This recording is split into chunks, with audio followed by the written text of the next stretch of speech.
4절 말씀부터 7절까지 교독합니다. 내가 항상 내 하나님께 감사하고 기도할 때에 너를 말함은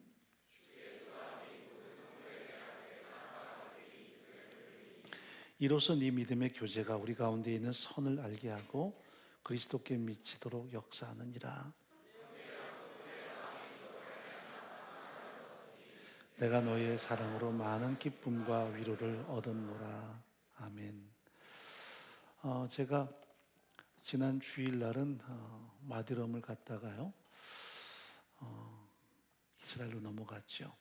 그런데 그 새벽에 이제 제가 예배를 그곳에서 드렸습니다.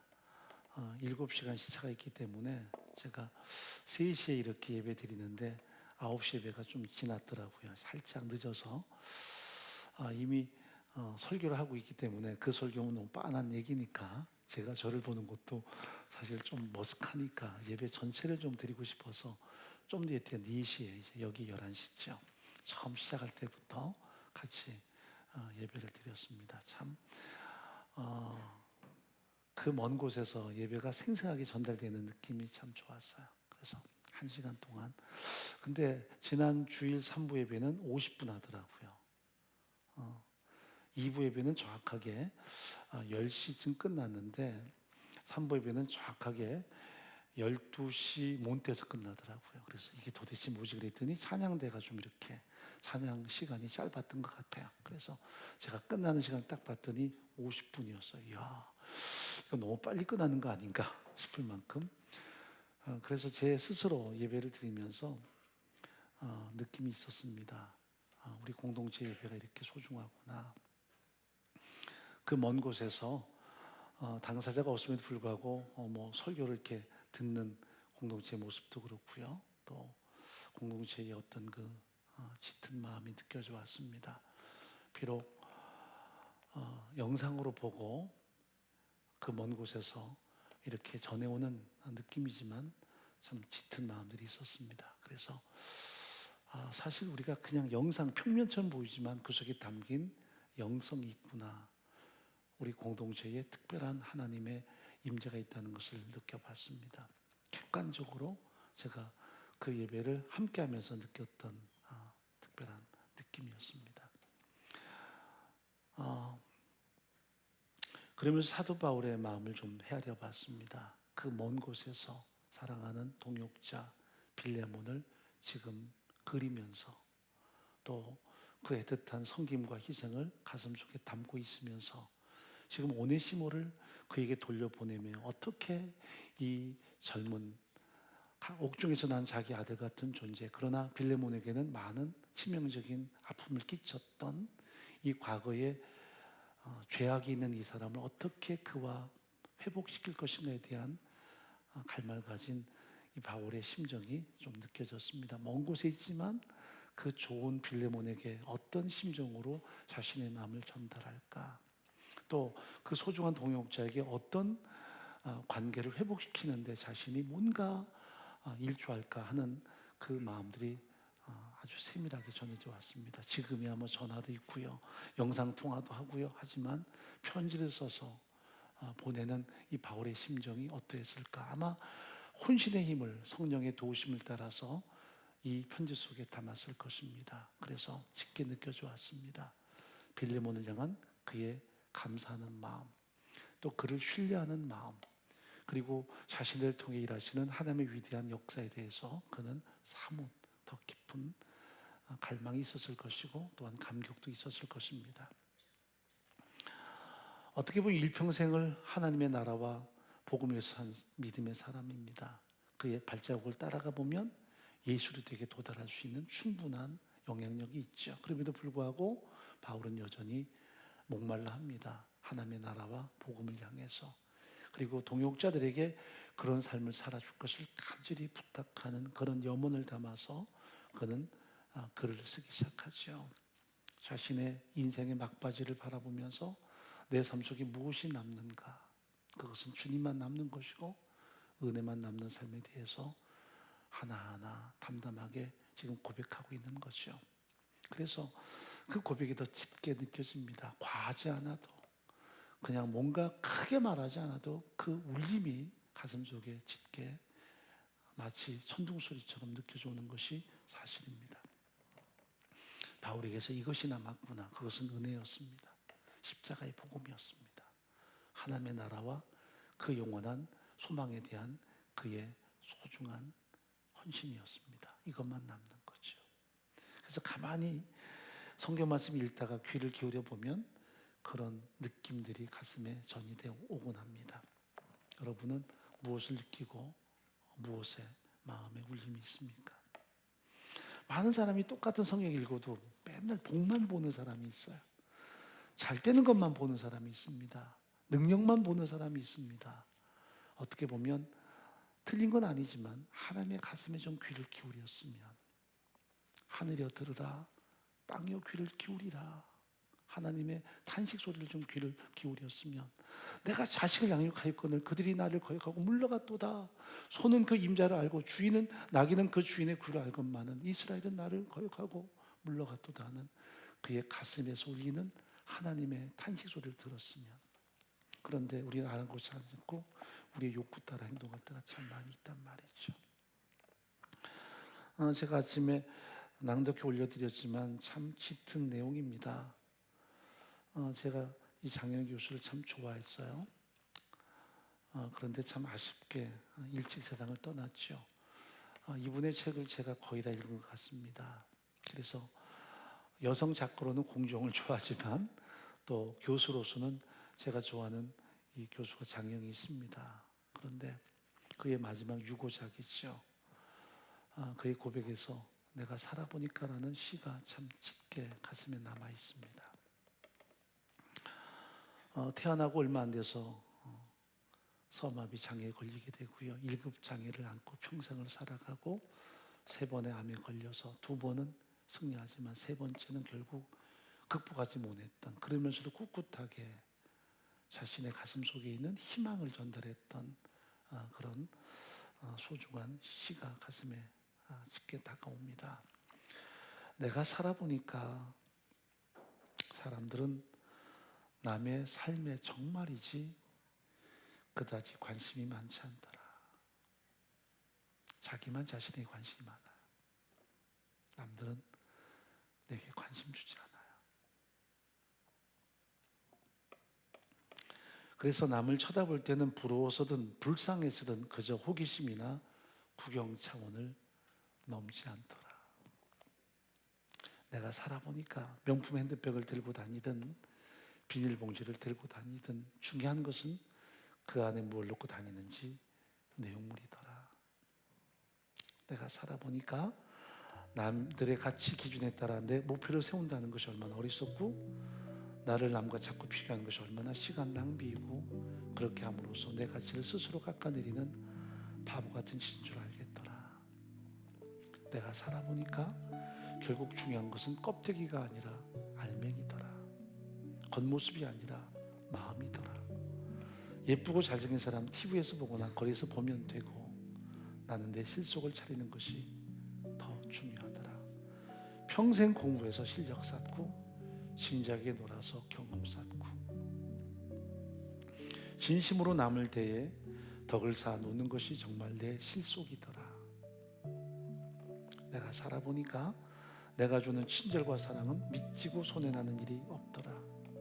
소중한 사람을 만나는 것은 1시간이 걸리고 그를 사랑하게 되는 것은 하루가 걸리지만 그를 잊는 것은 일생이 걸린다는 말이더라. 내가 살아보니까 남의 마음속에 좋은 추억으로 남는 것만큼 더 좋은 투자는 없었더라. 내가 살아봤다는 말이 참 어떨 때는 좀 거리감이 있을 때가 있어요. 어른들이 내가 살아봤는데 내가 해봤는데 그러면 좀 듣기에 좀 부담스럽죠. 그러나 이 고백은 참 짙게 와닿습니다. 특히 맨 마지막 소절, 내가 살아보니까 남의 마음속에 좋은 추억으로 남는 것만큼 더 좋은 투자는 없었더라. 사도 바울이 우리에게 주는 그런 교훈 아닐까요? 사랑하는 동역자 빌레몬에게 간곡한 부탁을 하지만 빌레몬은 이것을 부탁으로만 여기지 않고 이분이 이렇게 살아갔구나라는 것을 느끼지 않았을까? 그의 뒷모습만 바라봐도 그리스도에게 도달할 수 있는 진정한 인생의 방향성을 느끼지 않았을까? 성서지리 연구는 무엇을 봤다가 중요한 게 아니라 여기에서 하나님이 내게 베푸신 사랑의 의미를 깊이 이해하는 것입니다. 무엇을 느끼는가가 아니라 하나님께서 내게 행하신 그 놀라운 구원 계획이 얼만큼 철저하게 실현되는가를 경험하는 것입니다. 왜냐하면 감흥은 금방 사라집니다. 감정은 금방 사라집니다. 목적은 영원한 것입니다. 내가 왜 여기 있는가? 나를 왜 하나님이 부르셨는가? 나를 구속하셨는가? 그 목적만이 영원합니다. 날씨가 좋았다. 정말 우리에게 많은 동지가 기도해 주시는구나. 우리는 어떻게 보면 참 이런 복을 많이 받았다. 소중하지만 그것은 다가 아닙니다. 좋은 것을 보고 좋은 것을 먹고 누리는 것이 다가 아닙니다. 내 인생의 목적이 뭔가? 나는 무엇을 향해 가야만 하는가? 과연 내가 걸어가는 그 모든 여정의 한 걸음 한 걸음은 예수께 도달하는, 구원 얻었지만 구원을 완성해 나가는 그 방향성을 가지고 있는가? 이것을 끊임없이 점검하는 것입니다. 은혜 공동체가 참 많은 동역자들이 성서지리 다녀왔습니다. 그렇다면 사실 성서지리가 신앙의 큰 몫을 담당한다면 우리가 정말 바울 이상 못지않게 돼야 되지 않을까요? 우리는 많이 잊어버렸습니다. 때로 당연시 할 때가 많고 때로는 추억 속에 살 때가 많고 그냥 다녀왔다라는 하나의 의식으로 끝날 때가 많습니다. 성지는 중요하지 않습니다. 지금 내 삶이 하나님의 임재가 있는 성지인가가 더 중요합니다. 그것이 하나님이 원하시는 진정한 우리의 면목일 테니까요. 이번에 그런 생각해 봤습니다. 내가 앞으로 여기를 몇 번 올까? 이제 끝을 맺을 때가 될 것 같습니다. 왜냐하면 공동체 안에서 끊임없이 이런 성도질이 계속 반복하는 게 과연 얼마만큼 가능할 것인가? 또 그것이 과연 하나님의 바람일까? 이제는 보지 않고도 믿을 수 있는, 보지 않고도 정말 주님께 도달할 수 있는 영향력의 현장을 좀 우리가 가져야 되지 않을까 하는 생각도 해봤습니다. 봤다가 중요하지 않습니다. 보았기에 오히려 더 우리가 화근일 수 있습니다. 가봤다가 중요하지 않습니다. 가본 것이 더 화근일 수 있습니다. 하나님의 은혜를 맛보고 타락하면 하나님의 현재 욕보이게 하는 것이 될 수밖에 없기 때문입니다. 그래서 은혜를 많이 맛봤다가 중요한 게 아니라 은혜 가운데 살고 있는 것이 중요한 것이고 여전히 하나님을 갈망하는 그 전인격이 소중한 것입니다. 그래서 제가 자주 갔다 왔지만 어쩌면 언젠가는 끝이 있겠죠. 그래서 솔직한 말로 이번 청년들에게는 제가 그다지 야단치지 않았습니다. 왜냐하면 두 가지입니다. 하나는 크게 잘못한 게 없어서 그럴 수도 있고 또 한 가지는 너무 다양한 스펙트럼이 넓기 때문에 내가 야단친들 저들이 내 마음을 얼마나 알까 싶은 솔직한 두려움 때문도 있었습니다. 왜냐하면 잘못하면 여기까지 와서 나이 먹어서 주책났다 소리 들을까 봐. 그래서 두 가지입니다. 잘했기 때문에 야단을 안 칠 수도 있고 때로는 그런 높아심 때문에 안 칠 수도 있습니다. 그러나 저는 생각합니다. 진정한 제자라면 야단도 먹어봐야 제자가 아닌가. 그걸 극복하는 것이 제자가 아닌가. 그러나 함부로 치기는 쉽지 않습니다. 예전에 김덕신 목사님하고 대화하면서 당신이 다양한 교회를 다녀보잖아. 1년이면 참 많은 사람 만나는데 목사가 누군가를 책망하는 것이 사라졌다는 거예요. 성경은 교훈과 책망인데 바르게 함인데 분명히 성경은 하나님의 감동으로 된 것인데 교훈과 책망과 바로 교육함과 의로 교육함이 유익해야 되는데 이것을 다 잃어버리고 그저 잘한다 대부분 그런 메시지를 전락했다는 거예요. 은혜교회는 아직도 그게 살아있다는데 가만히 보면 제가 몇 년 전과 지금을 보면 좀 많이 달라졌습니다. 제가 나이가 먹는 건지 아니면 여러분이 너무나 잘하는 건지, 아니면 제가 스스로 선생됨에 대해서 두려움이 있는 건지 모르겠습니다.